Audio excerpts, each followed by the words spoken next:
सभी किसान भाइयों को एवं मेरे व्यूअर्स को नमस्कार। मैं सिद्धार्थ भट्टाचार्य हमारे इस इफ्को किसान संचार के फेसबुक लाइव सीरीज सेशन में आप सभी का हार्दिक स्वागत एवं अभिनंदन करता हूं। आशा करते हैं आप सब सुरक्षित होंगे, अपने गांव घरों में ठीक होंगे तथा सरकार द्वारा दिए गए सारे अधिनियमों का पालन कर इस वैश्विक महामारी से जूझने में, जीतने में मदद कर रहे होंगे। जैसा कि किसान भाइयों आप सभी जानते हैं एवं हमारे व्यूअर्स जो भी हमारे साथ जुड़े हैं कि प्रतिदिन हम एक लाइव शो करते हैं फेसबुक में, जिसमें ज्वलंतशील मुद्दे, विषय, अनुसूची, टॉपिक्स जो कि समय की जरूरत है, समय की दरकार है, उस पर हम चर्चा करते हैं। इसी तरह का कुछ आज का भी विषय है। ये जो आज का विषय है वो फल एवं बागवानी से संबंधित है। फल एवं बागवानी से संबंधित होने के साथ साथ जो बागवानी करते हुए किसान हैं वो किस तरह से सुचारू रूप से अपने बागवान का प्रबंधन कर सके और अधिक लाभ कमा सके, इस पे हम चर्चा करेंगे। जी हाँ, 20 से ज़्यादा लोग हमारे साथ जुड़ चुके हैं इस समय लाइव सेशन में और धीमे धीमे कुछ और लोग भी जुड़ेंगे। तो आज का जो विषय है उसके बारे में मैं आपको बता देता हूँ। आज का हमारा प्रमुख जो विषय है जिस पे हम चर्चा करेंगे वो है कृषकों की आय संवर्धन के लिए उद्यान की नई तकनीकियों का प्रयोग एवं आम की तुड़ाई हेतु सुझाव। जैसा कि आप जान रहे हैं, आम का सीजन चल रहा है, मैंगो का सीजन चल रहा है और आम की तुड़ाई जोरों शोरों से है और आम मार्केट में आ रहे हैं। किसान भाई मंडियों पे ले जा रहे हैं, व्यापारी उनके खेतों पे, बागानों पे आ रहे हैं, वो उसको खरीद रहे हैं। परंतु आम की तुड़ाई हेतु कुछ ऐसे सुझाव हैं, यदि हम उसको हम ये सोच रहे थे हम आपके साथ साझा करें तो किसान भाई अपनी लागत भी कम कर सकता है तथा उसका जो वेस्टेज है, जो आम तोड़ने के समय बिखर जाते हैं, टूट जाते हैं, खराब हो जाते हैं, वह कम से कम हो सके और किसान भाइयों को लाभ मिल सके। इसी के साथ साथ बागवानी में भी कुछ ऐसी तकनीकियां हैं, सरल तकनीकियां हैं जो किसान भाई अपना सकते हैं, उसी पे हम आज चर्चा करेंगे। ये कुछ ऐसी तकनीकियां हैं जो बहुत नई नहीं है, परंतु ये ऐसी तकनीकियां हैं जो सरल रूप से किसान भाई ये सरल रूप से किसान भाई अपने खेतों पे कर सकते हैं। उनको आसानी से इसका लाभ भी मिल सकता है और वो मार्केट पे कहीं पे भी इसकी उपलब्धता हो सकती है। जी हाँ, आज के इस विषय पर चर्चा करने के लिए हमारे साथ जो एक्सपर्ट हैं उनका तारुफ मैं आपसे करवा देना चाहता हूं। जो आज के हमारे विशेषज्ञ हैं उन्हें युवा वैज्ञानिक पुरस्कार से सम्मानित किया गया है। विभिन्न सेमिनार एवं कॉन्फ्रेंसेस में वे ये गोल्ड मेडलिस्ट रह चुके हैं, जूरी स्पेशल रह चुके हैं। 25 से ज्यादा इनके शोध पत्र हैं, 30 से 35 इनके एब्स्ट्रैक्ट हैं, 8 से ज्यादा इनके प्रोसीडिंग्स हैं, 3 इनके बुलेटिन्स हैं, 3 टेक्निकल किताबों, 3 बुक्स के ये को ऑथर रह चुके हैं।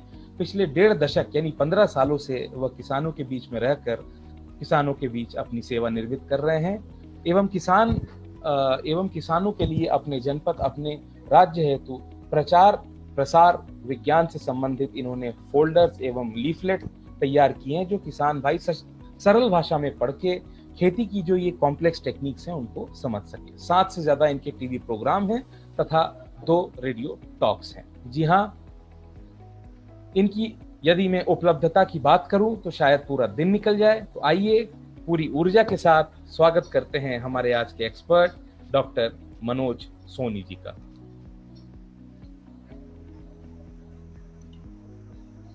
डॉक्टर साहब नमस्कार। जी नमस्कार। आज डॉक्टर साहब हमारे बीच अभी 25 से भी ज्यादा लोग जुड़ चुके हैं और धीमे धीमे और बढ़ेंगे। जैसा कि आप जानते हैं आज हम लोग फल एवं बागवानी से संबंधित कुछ चर्चा करेंगे। जो आज का विषय है मैंने अपने व्यूअर्स को उसके बारे में बता दिया, हिंट दे दिया है।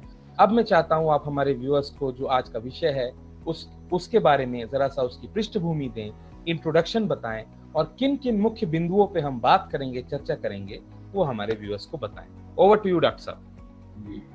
सर्वप्रथम आज सभी जो किसान भाई हैं उनको विश्व पर्यावरण दिवस की बहुत बहुत शुभकामनाएं और सबका यहाँ पे बहुत बहुत स्वागत है।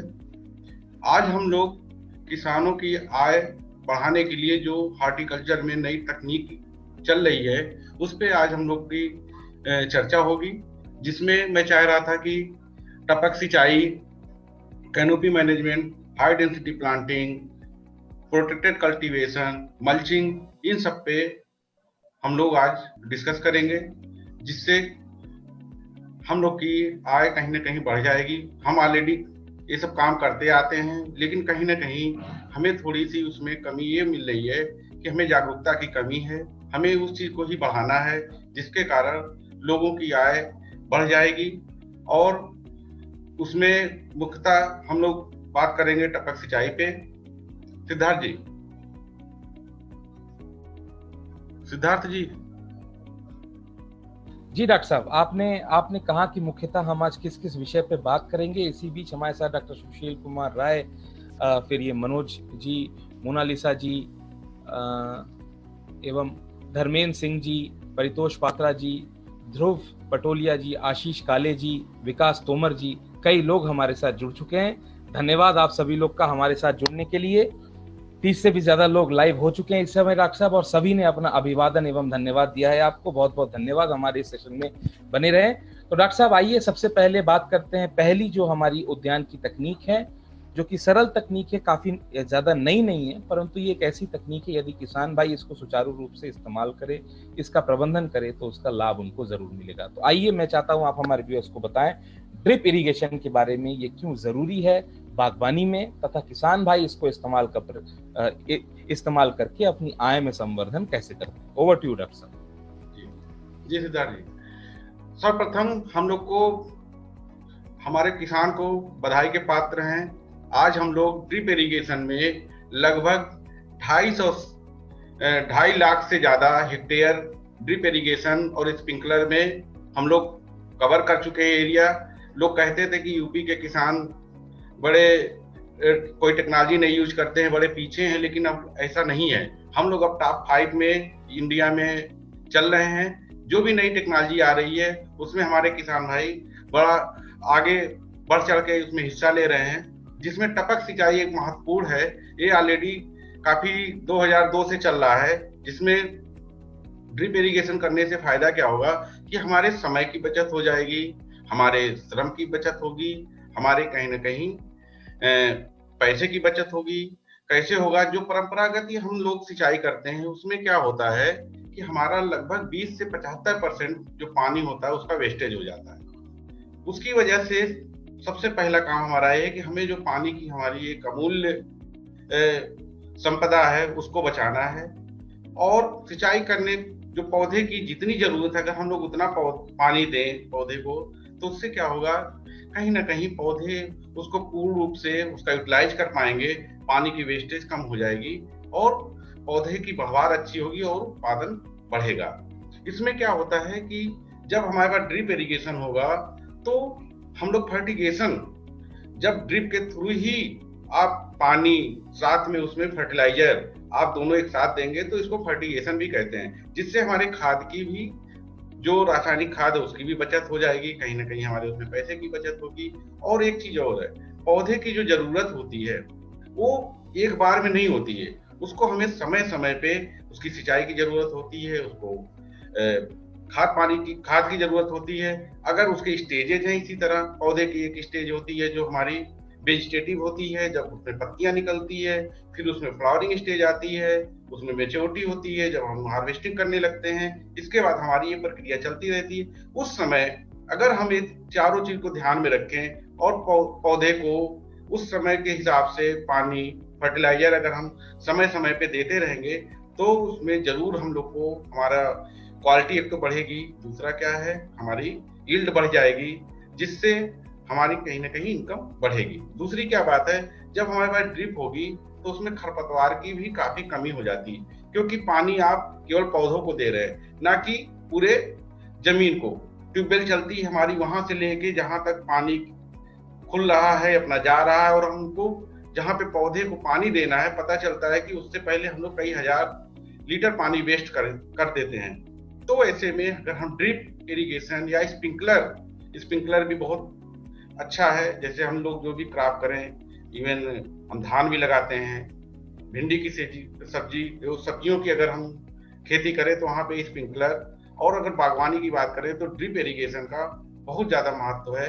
अगर किसान भाई इसको अच्छी तरीके से इसको अपनाएं, और यूपी में अपना भी रहे हैं, अगर इसको हम लोग और सुचारू रूप से इस पे काम करें तो हम लोग का इनकम बढ़ जाएगा, इसमें कोई दो राय नहीं है। सिद्धार्थ जी। जी डॉक्टर साहब, आपने बताया कि किस तरह से जो ये ड्रिप या स्प्रिंकलर्स हैं, क्योंकि पानी एक अमूल्य धन है, एक ही प्राकृतिक संसाधन है, वैसे ही आजकल प्राकृतिक संसाधनों की मार चल रही है और आने वाले समय में यदि कहा जाता है अगला विश्व युद्ध यदि किसी पे होगा तो वह पानी या जल पे ही होगा। तो आपने बड़े ही सरल तरीके से बताया किस तरह यदि किसान भाई ड्रिप इरिगेशन का इस्तेमाल करे तो जड़ मूलन पे जो पौधे हैं या पेड़ हैं उस पे पानी जाएंगी तथा उस पे किसानों को लाभ होगा और जो वेस्टेज से बचेंगे। रुद्र प्रताप सिंह बिसेन जी भी जुड़े हैं, डॉक्टर सुशील कुमार राय हमारे बड़े प्रबल श्रोता है, प्रतिदिन हमारे साथ जुड़ते हैं। धन्यवाद डॉक्टर साहब जुड़ने के लिए। स्नेहा कृष्णन जी भी जुड़ी हुई है, नितिन संधू, आशीष काले, ध्रुव पटोलिया, सबका बहुत बहुत धन्यवाद हमारे साथ लाइव सेशन में जुड़ने के लिए।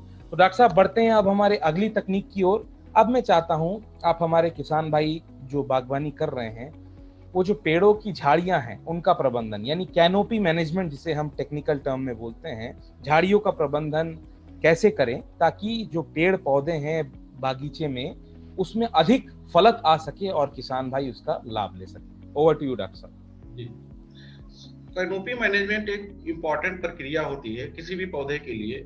अगर कैनोपी हमारी अच्छी नहीं होगी तो आप देखेंगे कि उसमें आपको अच्छी क्वालिटी का फल नहीं आएगा। खासतौर पे अगर बात करें हम आम अमरूद के केस में पहले बात करते हैं कि अगर जो भी अच्छी क्वालिटी का फ्रूट आता है वो लगभग 2.5 से 4 मीटर के आसपास ही रहता है। अगर हम 4 मीटर के ऊपर हमारी कैनोपी बढ़ जाती है तो आप देखेंगे वहां पे कहीं ना कहीं उसकी साइज छोटी होती है, हार्वेस्टिंग में हमें प्रॉब्लम होती है। कई बार मैं तो देखता हूँ जो हमारे आम के बगीचे हैं वो लगभग 10-10, 12-12, 15-15 मीटर हाइट हो जाती है। अब उसको तोड़ने में कितनी ज्यादा प्रॉब्लम आएगी। एक चीज हमने एक स्टडी किया है कि अगर आम के केस में 4 से 6 मीटर की अगर आपकी पौधे की हाइट है और कैनोपी आपने इसको मेंटेन करा, उससे ऊपर नहीं आने दिया, तो आपकी जो क्वालिटी प्रोडक्शन है वो एरिया में सबसे ज्यादा होता है। दूसरा क्या है कि जो अगर हम कैनोपी की बात करें तो कोशिश ये करें जब भी हम नई बाग लगाएं तो हमें पौधे लगाने से ही ये काम स्टार्ट कर देना चाहिए। लेकिन जिसके पास पुराने बाग हैं या जिसके 10 साल पुराने हैं तो एक काम वो कर सकते हैं, अगर कैनोपी अभी नहीं भी करा है तो वो केवल अभी जब फल तोड़ लें, खासतौर पे अभी टूट जाएगा 15 दिन के अंदर मुझे लग रहा है, तो जुलाई में 15 जुलाई के बाद उसमें से जो मेन स्टेम एक चलती है जो वही हाइट मेंटेन करती है तो उसको मुख्य तना बोलते हैं, तो उसको हमें कोशिश करके वो हटा देना चाहिए। अगर वो हम हटा देंगे तो कैनोपी हमारे अपने आप जो छाता नुमा होता है, उल्टा छाता आपने देखा होगा कि कैनोपी कुछ ऐसा हो, कैनोपी अगर आपकी अच्छी बन जाएगी, अम्ब्रेला लाइक होती है, तो उसमें क्या होता है जो फोटोसिंथेसिस की प्रक्रिया होती है जो पौधे की सबसे इंपॉर्टेंट है। अगर फोटोसिंथेसिस क्रिया ही नहीं होगी तो पौधे उसको पत्तियां उसकी भोजन नहीं बना पाएंगे और फल हमको नहीं मिलेगा। तो इसको मेंटेन करने के लिए आपको पहले जो आपका मुख्य तना है उसको आपको हटा देना चाहिए। दूसरा क्या है, कोशिश ये करना चाहिए जो भी हमारे पास हार्टिकल्चर क्रॉप है उसको फल लेने के बाद आप जरूर एक प्रक्रिया अपनाएं। आज मान लीजिए नया बाग आप लगाए करते आ रहे हैं, लेकिन जब 5 साल के बाद ये आपको फल तोड़ने के बाद जरूर कुछ ब्रांचेस देखेंगे आपस में टकरा जाएगी, उसको हटा देना है। उससे क्या होता है, एक तो डिजीज नहीं लगती है और हमारे पौधे का आकार अच्छा होगा, फोटोसिंथेसिस क्रिया होगी और हमारा जो फ्लावरिंग आएगा, आम के केस में हमारे जो भी फ्लावरिंग आती है 5-6 महीने पुराने ही कल्लों पे आती है। तो अगर आप ये प्रक्रिया भी कर ले जाएंगे तो ये मान के चलिए कई बार दशहरी की केस में होता है कि वो 1 साल आता है, 1 साल नहीं आता है, लेकिन अगर आपने इतना भी कर लिया तो आपके 30 से 40% फ्लावरिंग आपको 100% आने लगेगी, क्योंकि जब सूरज की रोशनी पूरे पौधे को मिलती है तो इससे क्या आपको फायदा होगा कि आपको उसमें फ्लावरिंग आनी निश्चित है। दूसरा क्या है कि पौधे को एक हम आकार दे देते हैं और उसकी वजह से क्या होता है, हमारी जो बाकी क्रियाएं होती हैं बहुत अच्छे से होती हैं, हमारे डिजीज कम आते हैं। ऐसे में सब किसान भाइयों से मेरी ये गुजारिश है कि फल तोड़ने के बाद कटाई छटाई का काम जरूर करना चाहिए। सिद्धार्थ जी। जी डॉक्टर साहब, आपने बताया कि कटाई छटाई का जो जिसको बोलते हैं कि प्रतिक्रिया है, एक्टिविटी है, कितना महत्वपूर्ण रखता है, क्योंकि किसान भाई ये अधिकतर कंफ्यूज हो जाते हैं कि इतनी मेहनत से हमने बाग लगाया, खाद दिया, पानी दिया, दवाई दिया, परंतु इसमें फल क्यों नहीं आ रहे, इसकी फलत क्षमता क्यों नहीं बढ़ रही है। तो इसको दूर करने के लिए ये मुख्य बात है कि जो मेन जो स्टेम है, मुख्य तना है, उसको काट के ताकि उसकी ज्यादा लंबाई ना बढ़े, जो साइड में जो तने हैं उसको काट के उसका आकार साइड से बढ़ाए ताकि फलत भी हो सके।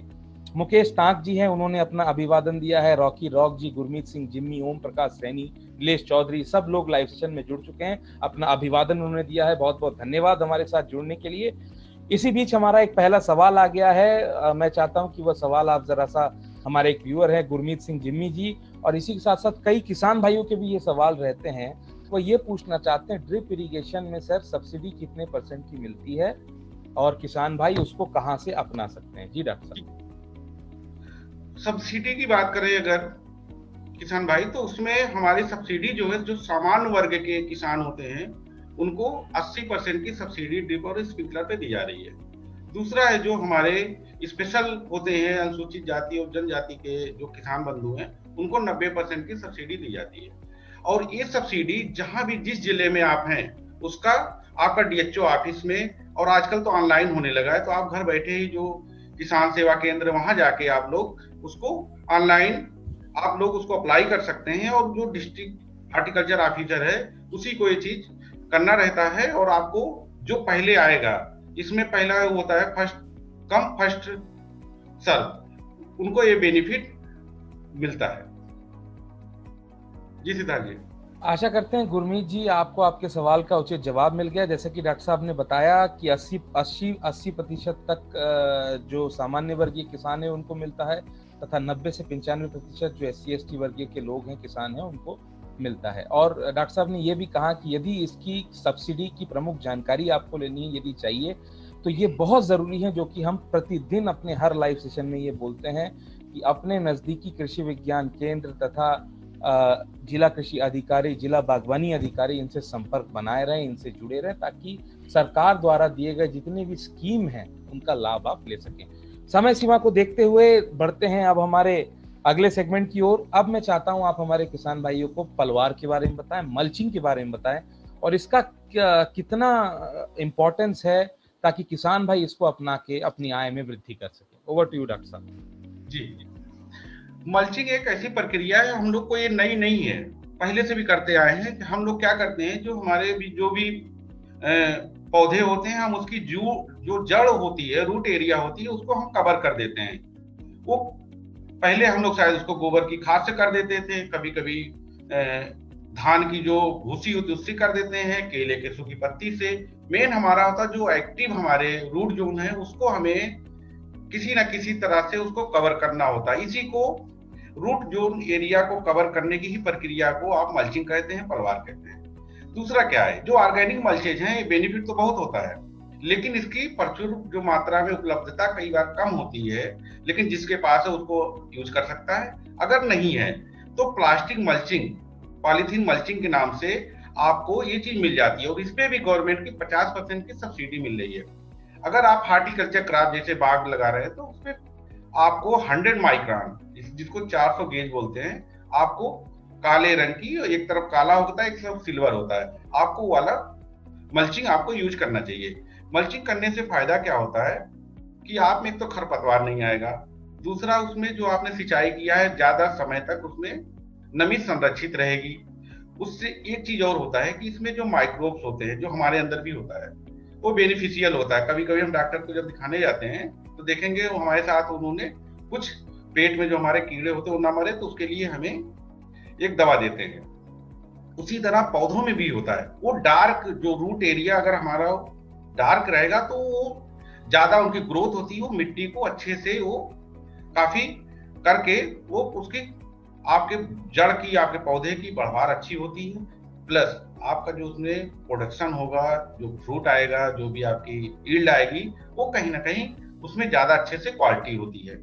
दूसरा क्या है, ये कि मल्चिंग अगर आप कर देते हैं, कई बार आप देखेंगे गर्मी का समय है तो उसका टेम्परेचर मेंटेन कर देगा, ठंडक है तो आपको ज्यादा समय तक के लिए गर्म रखेगा, जिससे क्या होता है कि पौधों के अंदर एक जो टेम्परेचर फ्लक्चुएशन का, जैसे ठंडक में हम लोग के साथ होता है कि हम लोग जैकेट पहन लेते हैं, ठंडक लगती है, तो ये इसका काम है मल्चिंग करता है, जिससे पौधों के अंदर मल्चिंग करने से ये होता है कि उसके फ्लक्चुएशन टेम्परेचर का कम से कम होता है, इस और पौधे की बढ़वार एक समान चलती रहती है। और उसमें देखेंगे जब मल्चिंग आप ठंडक में, सब्जियों में भी होती है, सब्जी में आप 25 से 30 माइक्रोन या 50 माइक्रोन का यूज कर सकते हैं। उसको करने से आप के पौधे की बढ़वार अच्छी होगी, फल जो आएगा अच्छे से आएगा और आपका खरपतवार का नियंत्रण हो जाएगा। ये मल्चिंग के ज्यादा करके फायदा है। सिद्धार्थ जी। जी डॉक्टर साहब, आपने बताया कि मल्चिंग की सबसे बड़ी जो विशेषताएं, एक तो जो पौधे का टेम्परेचर है, तापमान है, उसको बराबर रखता है, उसको सुचारू रूप से उसका प्रबंधन होता है। क्योंकि यदि इंसान के शरीर का तापमान बिगड़ जाए, तो आजकल तापमान के ऊपर ही सारी जंग छिड़ी हुई है, कोरोना का समय चल रहा है, तो पौधों का भी तापमान कितना जरूरी होता है, आवश्यक होता है, इसके विषय पे आपने बताया। जो कि ये पलवार के इस्तेमाल से, मल्चिंग के इस्तेमाल से पौधों का तापमान तो बना ही रहता है, साथ साथ खरपतवार नियंत्रण, जो कि कृषि में एक बहुत ही बड़ी बीमारी है, दिक्कत है, जो खरपतवार का नियंत्रण किसान भाई समझ नहीं पाते, उससे किस तरह से लाभ मिल सकता है पलवार से, ये आपने बताया। हमारे अगले सेगमेंट की ओर बढ़ने से पहले हमारे एक दूसरे व्यूअर है, उन्होंने पूछा है, विजय बहादुर सिंह जी हैं, वो प्रतिदिन हमारे साथ जुड़ते हैं। सबसे पहले तो धन्यवाद विजय बहादुर जी हमारे साथ जुड़ने के लिए। वह ये पूछना चाहते हैं, आंवले का बाग लगाना चाहता हूं, उसके साथ साथ और कोई पौधा लगाया जा सकता है क्या? जी डॉक्टर साहब। अगर वो आंवला का बाग लगाना चाह रहे हैं तो उसके साथ इंटरक्रॉप कुछ भी प्लांट कर ले, कोई भी सब्जी का कर सकते हैं। दूसरा क्या है, अगर आंवला का बाग लगाए उसके साथ कोशिश ये करें कि कोई और बाग वाला पौधे ना लगाएं। इसमें अगर इनको करना है तो सब्जी कर ले और कोशिश ये करें कि अगर ड्रिप इरिगेशन के साथ आप इसको करेंगे तो आपके लिए ज्यादा अच्छा होगा। सिद्धार्थ जी। जी डॉक्टर साहब, जैसा आपने इनको कहा कि सब्जियों का कर ले, तो मैं चाहता हूं अभी इस समय जो गर्मी की समय है, इसमें कौन कौन सी सब्जियां भी ये लगा सकते हैं, जरा उस पर मार्गदर्शन कर दें। बिल्कुल, इस समय तो आप लौकी कर सकते हैं, तरोई कर सकते हैं, ये आपके लिए सबसे आसान होगा और आपको अच्छे पैसे भी उसमें मिल जाएंगे। जी डॉक्टर साहब, आशा करते हैं हाँ विजय बहादुर सिंह जी, आपको आपके सवाल का उचित जवाब मिल गया है। अब आइए बढ़ते हैं हमारे अगले सेगमेंट की ओर। अगले सेगमेंट की ओर मैं ये चाहता हूं हमारे किसान भाई को आप ये बताएं कि जो सघन बागवानी है, जिसको आजकल हाई डेंसिटी प्लांटिंग कहते हैं, जो कि बहुत ही प्रचलन में चल रहा है, क्योंकि बागवानी एक ऐसी चीज है जो पुरातन काल से लोग यही समझते आ रहे हैं कि दादा लगाए और पोता खाए। इस भ्रांति को तोड़ते हुए सघन बागवानी, जिसको हाई डेंसिटी प्लांटिंग हम कहते हैं, ये डेवलप किया गया है। इस तकनीक के बारे में हमारे किसान भाइयों को बताएं, तथा किस तरह से सघन बागवानी करके बाग बगीचों से जल्द किसान भाई लाभ ले सकते हैं, इसके बारे में आप इनको जानकारी दें। ओवर टू यू डॉक्टर साहब। जी, सघन बागवानी, जैसे कि आप लोग हाई डेंसिटी या सघन बागवानी बात हो रही है, तो इसका मतलब है कि आपको कोई भी चीज सघनता में करनी है। जो अभी आम के केस में हम देखते हैं कि आम हम लोग लगाते हैं तो 10 बाई 10 मीटर पे लगाते चले जाते हैं। अब वो 5 साल बाद उसमें यील्ड स्टार्ट होता है, तो कहीं ना कहीं वो 1 हेक्टेयर में हमारे पास 100 पौधे आए। लेकिन अगर हम हाई डेंसिटी की बात करें तो हम लोग 5 बाई 5 मीटर पे लगाते हैं, जिसमें हमारे पौधे 400 के करीब उसमें आते हैं। अगर 400 पौधा हुआ तो इसमें क्या होगा कि अगर इसमें सबसे इंपॉर्टेंट फिर काम आता है, अगर आप हाई डेंसिटी में जा रहे हैं तो आपको कैनोपी मैनेजमेंट पे आना पड़ेगा। कैनोपी आपको उसको मेंटेन करनी है। इसमें कोशिश करना है कि इसमें आपको देखेंगे 10-12 साल तक थोड़ी कटाई छटाई करते हैं, पौधे अपने आप ही भी नहीं मिल पाएंगे और पौधे एक दूसरे से मिलने नहीं देना है। इसके बाद उसमें 5 साल के बाद जो यील्ड आती है, 5 साल से जो स्टार्ट होगी 15 साल तक, उसमें आप देखेंगे जो हम परंपरागत लगाते आ रहे थे पौधे, उसके कंपेरिजन में जो सघन आपने लगाया, आपका जो कीमत, जो कहीं ना कहीं आपको लाभ उसका मिलता है, वो लगभग 2.5 से 3.5 गुना तक आपको परंपरागत बाग लगाने और सघन बागवानी में इतना आपको फायदा हो जाता है। दूसरा क्या है कि जब आप सघन बागवानी की बात करते हैं तो उसमें जो यील्ड तो अच्छा आता ही है, दूसरा क्या उसमें क्वालिटी आती है। कई बार मार्केट में आप जाएंगे जब देखेंगे तो हमारे अगर साइज अच्छी है तो हमें उसके पैसे भी कहीं ना कहीं ज्यादा मिलते हैं। तो अगर आप कैनोपी मैनेजमेंट के साथ हाई डेंसिटी में आप जा रहे हैं तो आपके पास जो भी प्रोडक्शन है वो आपको क्वालिटी वाइज मिल रहा है। उसमें वो एक चीज और है, उसमें लॉसेस बिल्कुल कम है, क्योंकि हार्वेस्टिंग आसान होता है। जब आपके पास बड़ी जो 10 से 15 साल 15 मीटर के ऊपर जो भी पौधे होते हैं, उसमें देखेंगे हार्वेस्टिंग का काम बड़ा कठिन होता है। तो ऐसे में सघन बागवानी लगा के आप अपना आय बढ़ा सकते हैं। सिद्धार्थ जी। जी डॉक्टर साहब, आपने बताया कि किस तरह से सघन बागवानी लगाने से आय में वृद्धि होती है, तथा जो फलों की गुणवत्ता है, क्वालिटी है, उसमें सुधार आता है। क्योंकि जैसा कि इसमें मुख्यतः जो कैनोपी मैनेजमेंट है, इनकी पेड़ की झाड़ियों की कटाई छटाई इतनी जरूरी चीज है ताकि जो फल के वृक्ष हैं वो ज्यादा लंबे ना जाए। इसमें मैं किसान भाइयों को थोड़ी सी और जानकारी देना चाहता हूँ। सघन बागवानी के लिए जो अभी आम का क्योंकि सीजन चल रहा है, उसमें आम्रपाली हुआ, अंबिका हुआ, अरुणिका हुआ, ये जो कुछ वैरायटियां हैं, अंबिका और अरुणिका जो है वो तो डॉक्टर साहब जिस संस्थान से बिलोंग करते हैं उसी संस्थान ने डेवलप किया है, केंद्रीय उपोषण एवं बागवानी संस्थान, सेंट्रल इंस्टीट्यूट ऑफ सब ट्रॉपिकल हॉर्टिकल्चर। वहीं से जो हमारे उत्तर प्रदेश के किसान हैं, लखनऊ के आसपास के किसान हैं, यदि उनकी कोई भी किस्में चाहिए तो आप CISH में संपर्क कर सकते हैं। तो डॉक्टर साहब, अगले सेगमेंट की ओर बढ़ने से पहले, क्योंकि सवालों की फहरिस्त काफी लंबी बढ़ती जा रही, किसानों को काफी कौतूहलता है, अगला जो हमारा प्रश्न है, जो हमारे किसान भाई हैं रंजीत सिंह राजपूत जी, वो यह जानना चाहते हैं कि जौनपुर जिले के मछली शहर क्षेत्र में बाग लगाने के लिए किस फलदार पौधे को लगाया जाए। जी डॉक्टर साहब, ओवर टू यू। जी, जैसे मछली शहर की बात कर रहे हैं, तो मुझे लगता है कि अगर आप आम के बाग, आंवला के बाग और अमरूद तो एक ऐसा आपका क्रॉप हो गया है कि अगर आप लगाएंगे तो दूसरे साल से आपको रिटर्न भी आने लगेगा। और आम में जो अमरूद में आप दूरी रखेंगे, अगर आप सघन बागवानी में जा रहे हैं तो 2 बाई 2 मीटर पे करेंगे तो आपको लगभग 2500 पौधे प्रति हेक्टेयर आएगा। अगर 3 बाई 3 करेंगे तो आपका 1111 पौधे आएगा। 3 बाई 6 करेंगे तो 555 पौधा प्रति हेक्टेयर आएगा। तो अमरूद के केस में आप वहाँ अमरूद भी लगा सकते हैं। दूसरा, आम में अगर जाना चाह रहे हैं तो वहाँ पे आपके पास आम्रपाली के चांसेस बहुत अच्छे हैं, दशहरी है ही है, आप मल्लिका कर सकते हैं। उसके साथ आप थोड़ा से अरुणिका या अंबिका, इन दोनों में से आप कुछ नहीं तो 10-10 पौधे अगर आप ट्राई कर लेंगे तो मेरे ख्याल से वहां के लिए बड़ा अच्छा हो जाएगा। सिद्धार्थ जी। जी डॉक्टर साहब, आशा करते हैं राजपूत जी आपको आपके सवाल का उचित जवाब मिल गया है। जो विजय बहादुर सिंह जी ने इससे पहले सवाल पूछा था, हमारे जो व्यूअर थे, उन्होंने जो ये आंवले की बाग के बारे में पूछ रहे थे तथा आंवले में और कौन सी सब्जियों को लगाया जाए, उनका थोड़ा सा कंफ्यूजन और आया है क्योंकि आपने अभी इस पे विस्तृत जानकारी दी है। वो यह जानना चाहते हैं क्या जो आंवले का बगीचा है, यदि उसको हम बरसात के मौसम में भी लगाएं तो क्या बरसात के मौसम में नुकसान होगा क्या? जरा इस पे मार्गदर्शन करें। नहीं, बाग तो अभी नया लगाया जा रहा है ना सिद्धार्थ जी? हाँ, मेरे ख्याल से बाग नया ही लगाया जा रहा है। विजय बहादुर सिंह जी जो बोल रहे हैं क्योंकि वो नई बाग ही लगाना चाहते हैं, तो वो थोड़ा कंफ्यूज है कि यदि उसके साथ साथ कोई अगर सब्जी भी करेंगे तो क्योंकि बारिश इस समय अधिक होगी तो क्या उसमें कोई नुकसान तो नहीं होगा? नहीं, नुकसान तो नहीं होगा। एक्चुअली क्या है ना, बाग अभी आप अगस्त में ही लगाएंगे और उसके साथ आप थोड़ा सा सब्जी अगर आप कर लेंगे तो आपको इधर अक्टूबर तक का आपको उसमें, और कोशिश करिए कि जो भी लौकी और तरोई करेला भी लगा सकते हैं तो उसमें थोड़ी सी कहीं ना कहीं सपोर्ट दे दीजिए, जिससे कि आपको जमीन पे मत लीजिए लौकी, उसको थोड़ा मचान बनाने की कोशिश करिए और आप लटका के जब उसमें करेंगे ना तो आपको उसमें नुकसान पौधों को भी नहीं होगा और आपकी सब्जी भी अच्छी तरीके से हो जाएगी।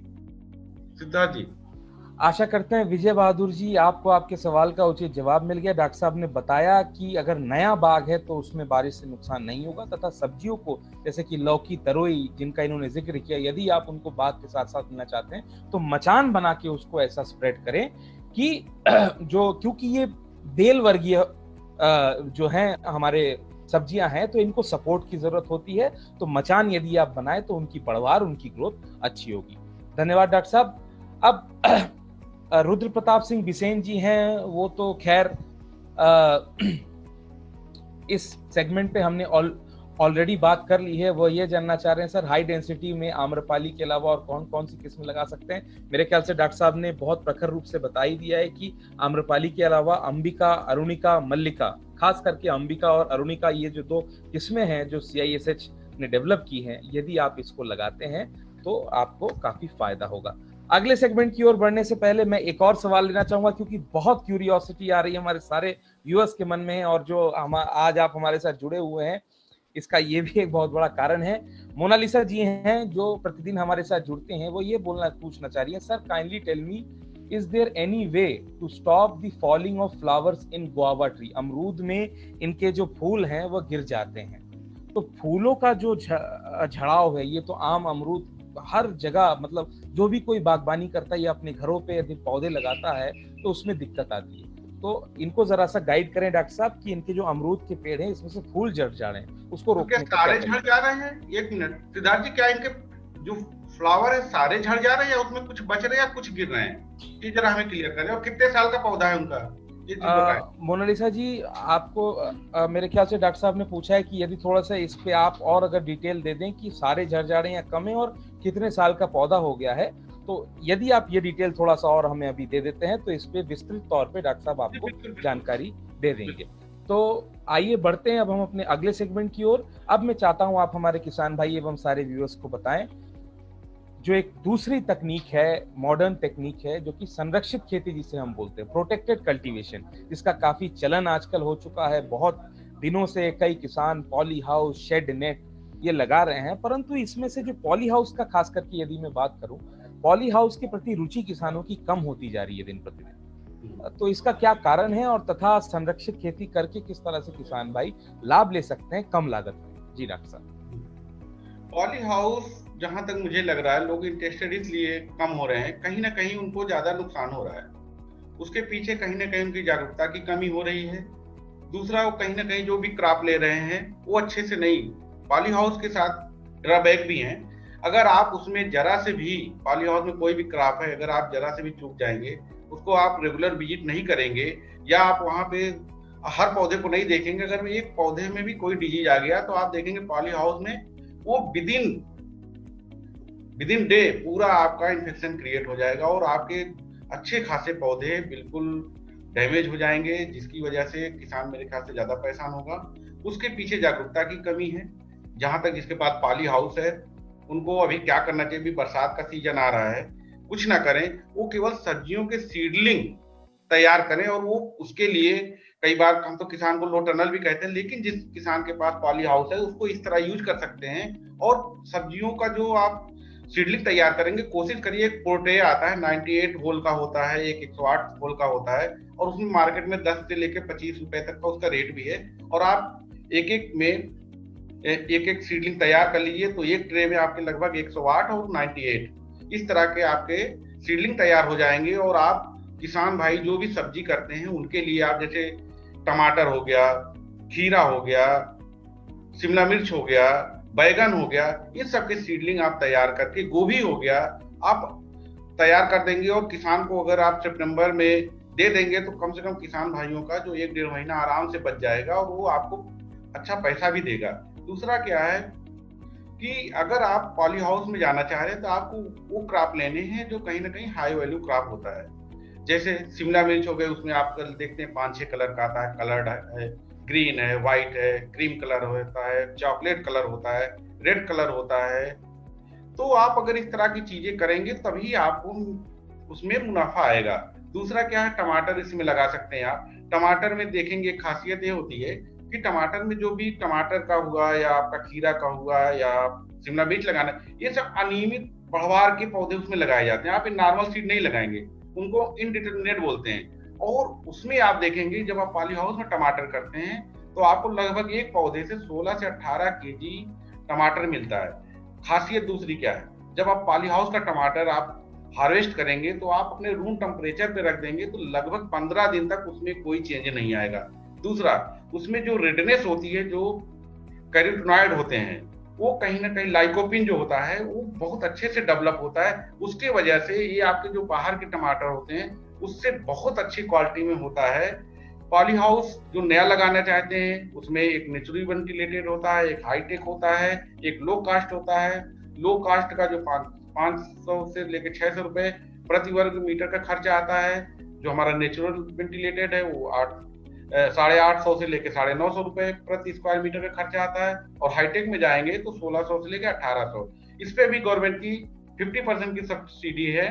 तो अगर किसान भाई इसको लगाना चाहते हैं। दूसरी बात, आज के डेट में हमारे उत्तर प्रदेश में मान के चलिए हमारे पास लगभग 14 से लेकर 15 लाख स्क्वायर मीटर के पॉली हाउसेज या नेट हाउसेज हमारे पास यूपी में हैं।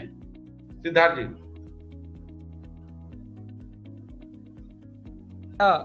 किस तरह से जो पॉली हाउस है इसकी रुचि तो कम हो रही है, परंतु जागरूकता की कमी के हिसाब से, जागरूकता की वजह से और इस सही चयन, फसलों का सही चयन न करने से इस पे नुकसान होता है। इसमें मैं थोड़ा सा और कुछ जानकारी साझा करना चाहता हूँ व्यूअर्स पे, जिसने जो कि सर ने कहा हाई वैल्यू क्रॉप, जो फसलें आम नहीं होती हैं, जो फसलें भिन्न होती हैं, एग्जॉटिक क्रॉप जिसे हम बोलते हैं, चाहे बेबी कॉर्न हुआ, आपका ब्रोकली हुआ, चाहे बेल पेपर जिसकी जो ये रंगीन कैप्सिकम की बात कही, पॉली हाउस का चुनाव करने से पहले ये मुख्यतः जरूरी है कि किसान भाई सबसे पहले उसके मार्केट का चुनाव करें, विपणन का, उसकी विपणन का प्रबंधन करें। यदि मैं पॉली हाउस में जो फल सब्जियां लगाऊंगा इसको मैं बेचूंगा कहाँ पे? यदि उसने मार्केट का चयन सुचारू रूप से किया है तभी किसान भाई पॉली हाउस लगा के अधिक लाभ ले सकते हैं। इधर बीच मनोज पांडे जी का भी एक सवाल आ गया, परंतु मनोज पांडे जी जुड़े रहे, आपका सवाल हम लेंगे क्योंकि प्रतिदिन आप हमारे साथ जुड़ते हैं। परंतु मोनालिसा भट्टाचार्य जी जिन्होंने इससे पहले जो सवाल पूछा था वह ये बोल रहे हैं कि उनका जो पेड़ है अमरूद का वो 10 साल पुराना है और तथा 50% 50% उनके जो फूल हैं वो झड़ जाते हैं। तो इस पे जरा सा उनको जानकारी देना सर। जी सिद्धार्थ जी, जैसे 50% इनका फ्लावर ड्रॉप होता है तो मुझे नहीं लगता बहुत ज्यादा है, बट फिर भी इनको अगर ये फ्लावर को रोकना भी चाहते हैं क्योंकि नेचुरल फिनोमेना है, आप ये मान के चलिए कि जो भी फ्लावर होते हैं वो लगभग 30 to 40% तो ड्रॉप हो ही जाता है, सारे सेट नहीं होते हैं। मैंगो के केस में तो 0.1% केवल फ्लावर सेट होता है। तो लेकिन फिर भी अगर जिसको लगता है कि हमारे फ्लावर ड्रॉप हो रहे हैं और उसको रोकना चाह रहे हैं तो एक प्लेनोफिक्स दवा आती है, ठीक है, और या तो नेफ्थलीन एस्टिक एसिड। प्लेनोफिक्स अगर आपको मार्केट में मिल जा रहा है तो आप उसका 15 ml लेके 5 लीटर पानी में उसका घोल बना के उस पर स्प्रे कर दीजिए और कोशिश करिए इसको 15-15 दिन पे रिपीट कर दीजिए, 2 स्प्रे कर दीजिएगा। अगर आपको नेफ्थलीन एस्टिक एसिड मिल जाता है तो आप उसका 20 ppm लेके और आप उसको 2 बार स्प्रे करिएगा 15 दिन के अंदर, आपका फ्लावर जिस भी क्रॉप में हो रहा है वो रुक जाएगा। सिद्धार्थ जी। जी डॉक्टर साहब, मोनालिसा जी, डॉक्टर साहब ने बताया किस तरह से जो दवाई है प्लेनोफिक्स, इसका आप चयन करें, इसको बाजार से खरीदें तथा 15 ml 5 लीटर पानी में घोल करके इनका छिड़काव करें और हर 15 दिन में इसको रिपीट करें। साथ ही साथ नेफ्थलीन एस्टिक एसिड NaA जिसे हम कहते हैं, इसको भी आप बाजार से खरीद के इसका छिड़काव करेंगे तो निश्चितः जो फ्लावर ड्रॉपिंग हो रही है, फूल जो आपके झड़ रहे हैं उसमें कमी तो आएगी। परंतु हाँ, जैसा कि डॉक्टर साहब ने पहले ही कहा कि नेचुरल फिनोमिना है, ये प्राकृतिक सत्य है किसी भी फलों में कि उनके फूल झड़ते हैं। तो समय सीमा को ध्यान में रखते हुए बढ़ते हैं हमारे अगले सेगमेंट की ओर। अब मैं चाहता हूं, क्योंकि आम का सीजन चल रहा है, फलों का राजा जिसे हम कहते हैं, आम की तुड़ाई भी काफी जोर शोर से हो रही और आम जो है हमारे मार्केटों में आ रहा है जो है सबके खाने पीने के लिए। तो किसान भाई जो हैं, जो जिनके पास आम के बगीचे हैं, वह किस तरह से सुचारू रूप से इसकी तुड़ाई अच्छे से कर सके ताकि वेस्टेज भी कम हो, क्योंकि तुड़ाई में वेस्टेज काफी होता है, लॉसेस होते हैं, और वो अपनी लॉसेस को कम कर सके। जी डॉक्टर साहब। जी, जहां तक आम की तुड़ाई की बात है तो अभी मैं देख रहा था कि जो हमारे मलिहाबाद एरिया में है वो इस बार आम कहीं ना कहीं हम लोग 10 दिन पीछे चल रहे हैं। तो अभी हार्वेस्टिंग का जो मुझे लग रहा समय आया, हम लोग 14 के बाद अगर स्टार्ट करेंगे, क्योंकि स्टोन भी पूरी तरह से उसमें अभी मेच्योरिटी नहीं आई है, तो हम लोग 14 के बाद करें। दूसरा जो हार्वेस्टिंग हम करें तो कोशिश करें मैंगो हार्वेस्टर से करने के लिए, और उसमें 1 सेंटीमीटर का डंठल के साथ तोड़ें, तो इससे होगा कि हमारी जो क्वालिटी रहती है आम की वो मेंटेन रहती है और हार्वेस्टिंग का प्रॉपर तरीका है, और जमीन पे वो न गिरने पाए, क्योंकि जमीन पे गिरने से आम खराब होता है और आपको उसी से जमीन पे गिरने से बचाना है। और आप मैंगो हार्वेस्टर जो हमारा यहाँ पे खुद का भी है, हम लोगों ने पहले लोहे का फ्रेम होता था, अभी हमने प्लास्टिक का कर दिया है, और हमारे यहाँ मैंगो हार्वेस्टर का जो रेट है वो 150 रुपए का है। तो आप उसको 4 मीटर की अगर हाइट से आप उसको हार्वेस्टिंग करते हैं मैंगो का, वो लगभग आपको मान के चलिए 600 से 800 फल प्रति घंटा आप उस हार्वेस्टर से आप हार्वेस्टिंग कर सकते हैं। सिद्धार्थ जी। डॉक्टर साहब, आपने बड़ी अच्छी बात कही मैंगो हार्वेस्टर से, परंतु मैं चाहता हूं थोड़ा सा इस पे प्रकाश डालें।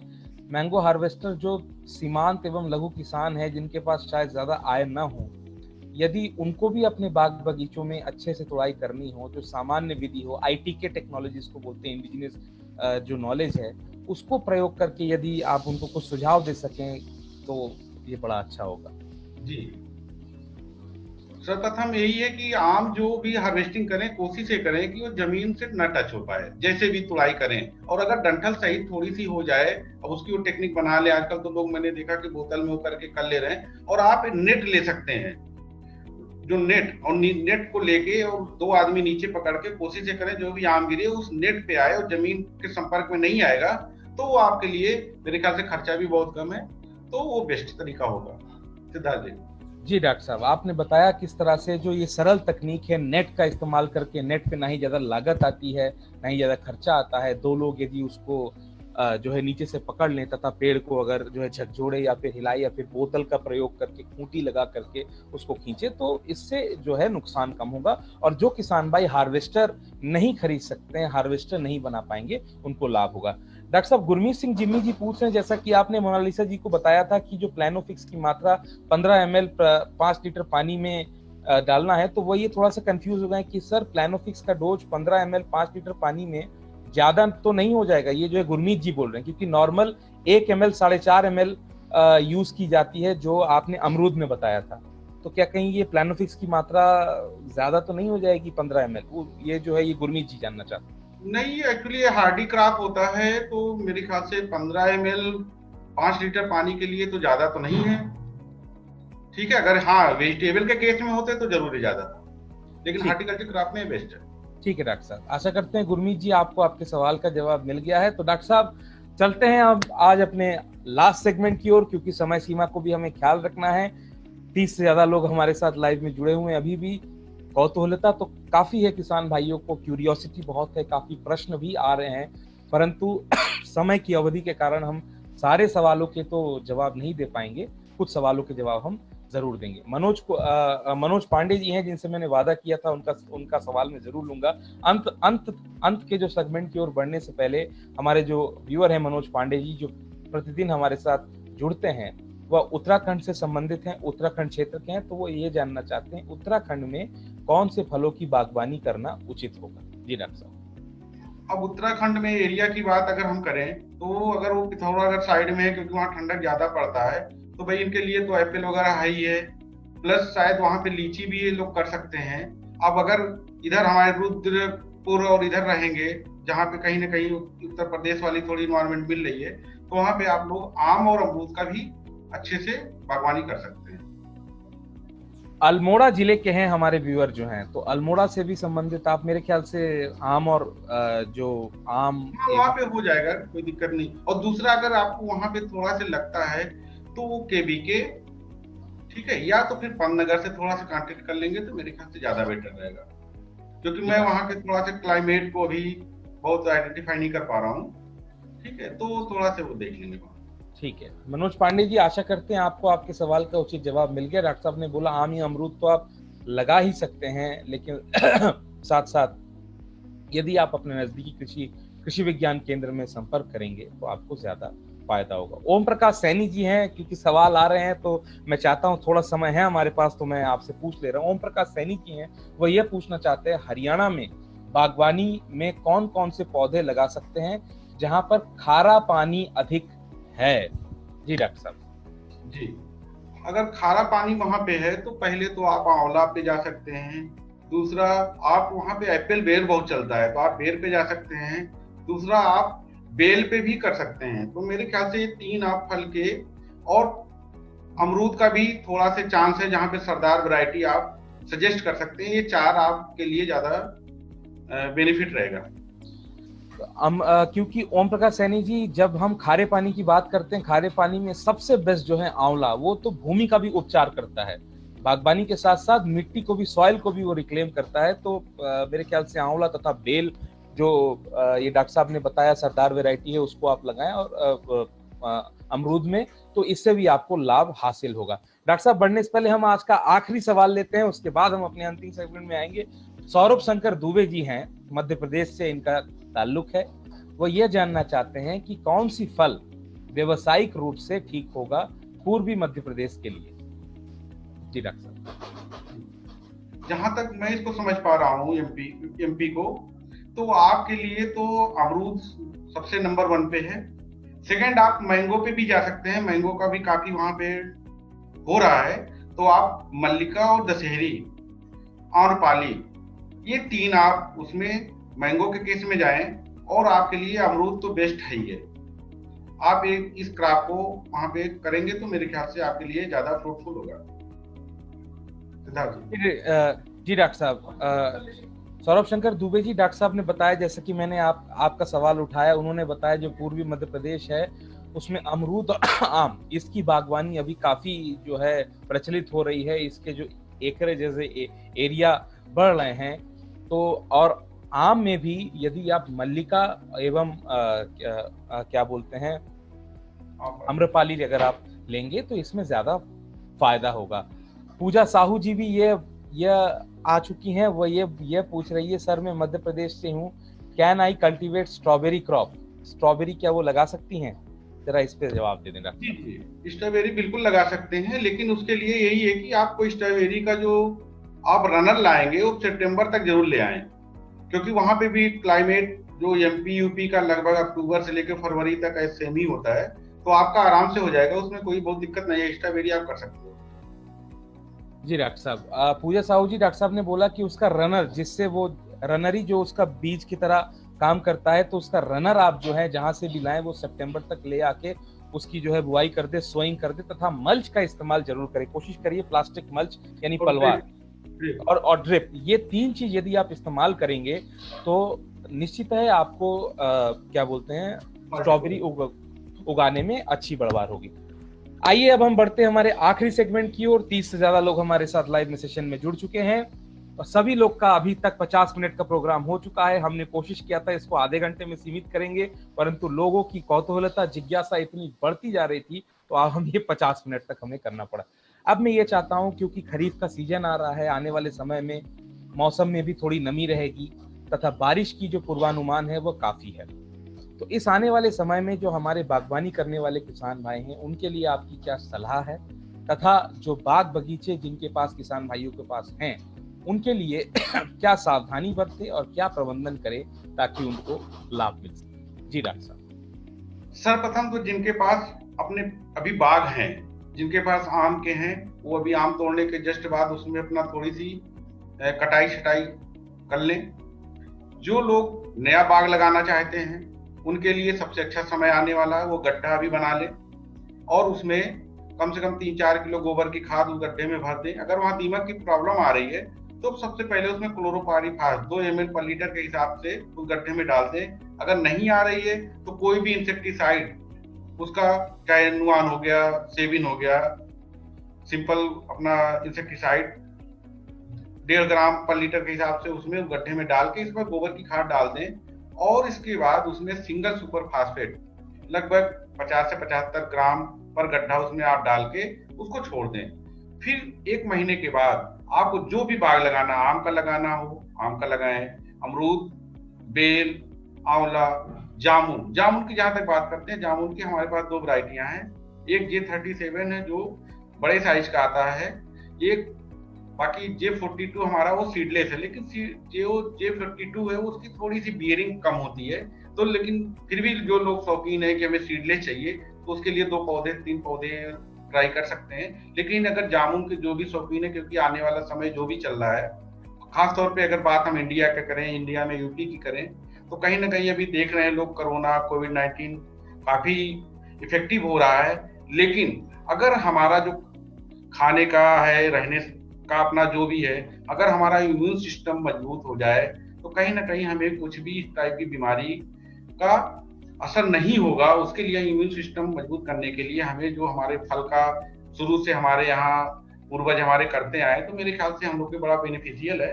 और जो भी है कहीं ना कहीं सारे बाग अपना, चाहे सिट्रस को लगाना हो, जामुन, बेल, आंवला, आम, ये बहुत अच्छा समय आ रहा है। जो भी जिसको पसंद हो वो ले सकता है। उसके लिए हमारी इंडिया की टॉप वो नर्सरी हमारे इंस्टीट्यूट में है, जिसमें ऑनलाइन हमारा CISH का अगर आप गूगल में डालेंगे तो हमारा पेज खुल के आ जाएगा और उसमें ऑनलाइन दिया हुआ, उसमें सिंपल आप फॉर्म भरिए, वैरायटी का दिया हुआ है, आप उसको ऑनलाइन अप्लाई करके और हमको पौधे आपको जुलाई लास्ट में या अगस्त फर्स्ट वीक में आपको हम सप्लाई करने लगे, और जो जिस क्रम से आता है उसी क्रम से उनको पौधे अलॉट होते हैं। तो डॉक्टर साहब आपने बताया कि जो आने वाला समय है इसमें आंवला, जामुन, आम, अमरूद, बेल, ये कुछ ऐसे फल हैं, ये कुछ ऐसे पेड़ हैं जिसकी बागवानी यदि किसान भाई करेंगे तो उनको आने वाले समय में, या जो नए बागीचे भी लगाना चाहते हैं तो आने वाले समय में उनको लाभ मिलेगा। तथा इन सारे जो फलों की उच्च स्तरीय गुणवत्ता युक्त हाई क्वालिटी वैरायटीज या किस्में हैं, उसको यदि किसी किसान भाई को चाहिए तो वह CISS सेंट्रल इंस्टीट्यूट ऑफ सब ट्रॉपिकल हॉर्टिकल्चर यानी केंद्रीय उपोषण एवं बागवानी संस्थान लखनऊ के ऑनलाइन पेज को विजिट करे, वेबसाइट को विजिट करके पूरी जानकारी दे। अन्यथा यदि उनको और भी कोई दिक्कत आ रही हो तो हमारे इफ्को किसान CSR पेज से जुड़े, इफ्को किसान मोबाइल एग्रीकल्चर ऐप को डाउनलोड करें और उसमें विविध जानकारी हम आपको देंगे। अंतिम की ओर बढ़ने से पहले डॉक्टर साहब, जो सौरभ शंकर दुबे जी थे जो मध्य प्रदेश से, जिनका सवाल था, जैसा कि आपने उनको सजेस्ट किया था आम में यदि मल्लिका, आम्रपाली या अरुणिका वैरायटीज अगर लगाएंगे तो सघन बागवानी में ड्रिप के साथ कितने डिस्टेंस पे लगाना चाहिए, जरा सा उस पे इनको मार्गदर्शन करते हैं। इसमें अगर आम की बात करें तो हम 5 बाई 5 मीटर को रिकमेंड करते हैं, जिसमें 400 पौधे प्रति हेक्टेयर आएगा। तो आप इसको इस दूरी को अपनाएंगे तो ज्यादा अच्छा रहेगा। धन्यवाद डॉक्टर साहब। आशा करते हैं सौरभ शंकर दुबे जी, जैसे कि डॉक्टर साहब ने कहा कि आम्रपाली, अरुणिका, अंबिका, इनकी जो वैरायटियां हैं इसमें 5 बाई 5 मीटर का आप फर्क रखें प्रति पौधे का, ताकि 400 पौधे प्रति हेक्टेयर आपके बाग बगीचे में आए। और इसको अगर आपके 1 एकड़ जमीन है, 1 बीघा है, उसको उसी के हिसाब से डिस्टेंस को सेट कर लें। तो डॉक्टर साहब 55 मिनट हो चुके हैं, लगभग एक घंटा खत्म होने वाला है। 25 से भी ज्यादा लोग हमारे साथ लाइव सेशन में जुड़े। इतने सारे सवाल, इतने सारे प्रश्न, इतनी सारी जिज्ञासा, कौतूहलता किसानों के बीच में आई और बड़े ही प्रखर और सरल रूप से आपने सबके सवालों के जवाब दिया। आपका जो एक्सपीरियंस है वह, उसमें से थोड़ा सा ज्ञान आपने आज हमारे साथ शेयर किया, क्योंकि यदि मैं आपसे फल एवं बागवानी के विषय पर चर्चा करूं तो शायद पूरा दिन आज का हमारा कम पड़ जाए। हमारे साथ जुड़ने के लिए, हमारे किसान भाइयों को संबोधित करने के लिए और इस ज्वलंतशील मुद्दे पे बात करने के लिए मैं सिद्धार्थ भट्टाचार्य, पूरी इफ्को किसान टीम की ओर से, सारे व्यूअर्स की ओर से आपका बहुत बहुत धन्यवाद एवं अभिवादन देखता हूँ। डॉक्टर साहब जी नमस्कार, जय हिंद। जय हिंद सर। तो किसान भाइयों, जैसा कि आपने देखा, आज हमारे साथ डॉक्टर मनोज सोनी जी जुड़े। उन्होंने ये बताया कि फल एवं बागवानी की नई नई तकनीकियों को, तो जो कुछ भी मतलब सरल तकनीकियां हैं जिससे किसान भाई उपयोग करके उसका लाभ ले सकते हैं तथा अपने आय में वृद्धि कर सकते हैं। आशा करते हैं जिस विषय पे हमने आज चर्चा की, आने वाले समय में जो खरीफ का मौसम आ रहा है, ये जानकारी आपके लिए उपयोगी एवं लाभदायक शामिल होंगी। ज्यादा से ज्यादा अपने मित्रों, दोस्तों तथा सहपाठी किसानों को बताएं हमारे इस फेसबुक लाइव सेशन के बारे में, ताकि ज्यादा से ज्यादा लोग हमारे साथ जुड़ चुके और भी अच्छी अच्छी जानकारी प्रतिदिन हम आपसे साझा कर सके।